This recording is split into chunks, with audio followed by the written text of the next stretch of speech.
आजच्या व्हिडिओमध्ये आपण बघणार आहोत तोंडात टाकताच विरघळणारे 15 मिनिटांमध्ये तयार होणारे अगदी माव्याच्या मोदकासारखे टेस्ट असणारे पण माव्याचे नाही तर बेसन पिठाचे मोदक। हे मोदक बनवायला अगदी सोपे, चवीला रुचकर आणि अगदी कमी साहित्यामध्ये तयार होतात। आयत्या वेळी बाप्पांच्या प्रसादासाठी तुम्ही हे मोदक नक्कीच बनवू शकता। चला तर मग हे मोदक कसे बनवायचे ते बघूया।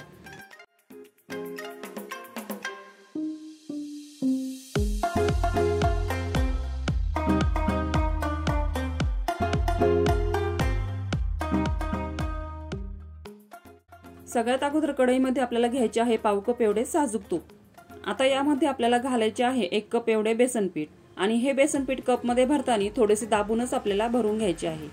बेसन पिठाचा कच्चेपणा जाईपर्यंत किंवा बेसन भाजल्याचा सुगंध येईपर्यंत हे बेसन पीठ आपल्याला भाजून घ्यायचं आहे आणि बेसन पीठ भाजताना गॅसची फ्लेम आपल्याला लो ठेवायची आहे। साधारणपणे 7 ते 8 मिनिट लागतात हे बेसन भाजण्यासाठी। बेसन पिठाचा छान सुगंध येत आहे। आता यामध्ये आपल्याला घालायचे आहे रूम टेम्परेचरचे 1 कप दूध। सुरुवातीला मी अर्धे दूध घालत आहे कारण एकदम जर तुम्ही यामध्ये दूध सगळं घातलं तर या बेसन पिठाच्या गुठळ्या होऊ शकतात, म्हणून अर्धे दूध घालायचं, मिक्स करून घ्यायचं आणि त्यानंतर राहिलेले अर्धे दूध घालायचं आणि परत एकदा आपल्याला याला मिक्स करून घ्यायचं आहे।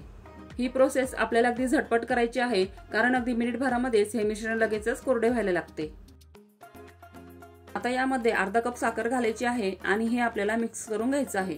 अगदी 2 मिनिटांमध्ये साखर देखील यामध्ये मिक्स होऊन जाते।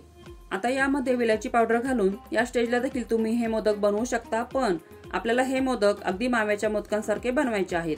तर त्यासाठी मिक्सर जार मध्ये अर्धा कप मिल्क पावडर आणि अर्धा कप दूध घालून याला आपल्याला ब्लेंड करून घ्यायचं आहे, म्हणजे मिल्क पावडरच्या गुठळ्या होत नाहीत। तर ही स्टेप तुम्ही नक्की फॉलो करा। आता हे मिल्क पावडरचे मिश्रण आपल्याला कढईमध्ये घालायचे आहे आणि याला देखील आपल्याला मिक्स करून घ्यायचं आहे। साधारणपणे 3 मिनिटे लागतात हे मिश्रण कोरडे होण्यासाठी आणि तोपर्यंत आपली मिल्क पावडर देखील छान शिजली जाते। आता सगळ्या शेवटी यामध्ये आपल्याला हाफ टीस्पून एवढी विलायची पावडर घालायची आणि मिक्स करून घ्यायचं। आपले मिश्रण तयार आहे की नाही हे कसे ओळखायचे, तर मिश्रण अशा प्रकारे कढईला सोडायला लागले की समजायचं आपले मिश्रण तयार आहे। आता आपल्याला गॅसची फ्लेम बंद करायची आहे आणि हे मिश्रण एका ताटामध्ये काढून घ्यायचं आहे। मिश्रण ताटामध्ये काढल्यानंतर अशा प्रकारे आपल्याला ते पसरून ठेवायचं आहे, म्हणजे अगदी 7 ते 8 मिनिटांमध्ये हे मिश्रण थंड होते। 8 मिनिटांनंतर तुम्ही ते बघू शकता आपले मिश्रण छान सेट झालेले आहे। आता हे हातानेच आपल्याला अगोदर थोडेसे मळून घ्यायचे आहे आणि त्यानंतर आपण याचे मोदक बनवणार आहोत। एवढ्या मिश्रणामध्ये जवळजवळ 40 मोदक तयार होतात।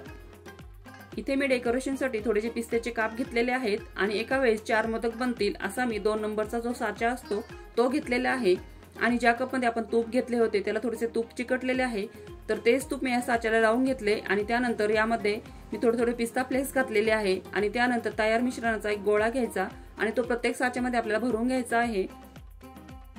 अशा प्रकारे साच्यामध्ये मी हे मिश्रण भरून घेतलेले आहे। आता हा साचा आपल्याला घट्ट बंद करायचा आहे आणि खालच्या साईडने जे काही एक्स्ट्रा पीठ बाहेर निघेल ते आपल्याला काढून घ्यायचं आहे आणि हाताने खालच्या साईडने असं दाबून घ्यायचं आणि वरच्या साईडने देखील जे काही आलेले असेल बाहेर ते काढून घ्यायचं आणि साचा अलगद उघडायचा आहे।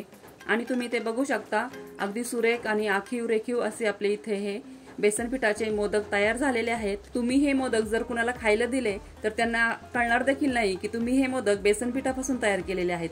लवकरच बाप्पा येत आहेत, तर येत्या 10 दिवसांमध्ये एक दिवस तरी तुम्ही हे मोदक तुमच्या बाप्पांसाठी नक्कीच बनवा। तुमच्या बाप्पांनाही हे मोदक नक्कीच आवडतील। व्हिडिओ आवडला असेल तेवढ्या लाईक, शेअर आणि चॅनलला सबस्क्राईब नक्की करा आणि हो, कमेंट करून सांगायलाही विसरू नका। आणि व्हिडिओ शेवटपर्यंत बघितल्याबद्दल सर्वांचे अगदी मनापासून धन्यवाद।